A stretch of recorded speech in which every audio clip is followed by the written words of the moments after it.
ای صباگر سوی ایرانم گذشتی، خاک آن را غرق بوی نسترن کن. هر کجا یاد فرهادی شنیدی، یاد شیرین دل تنهای من کن.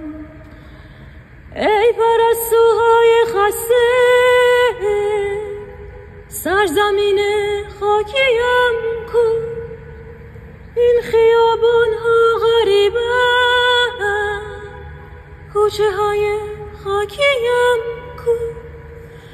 ای پرستوهای خسته سرزمین خاکیم کو، این خیابان ها غریبه کوچه های خاکیم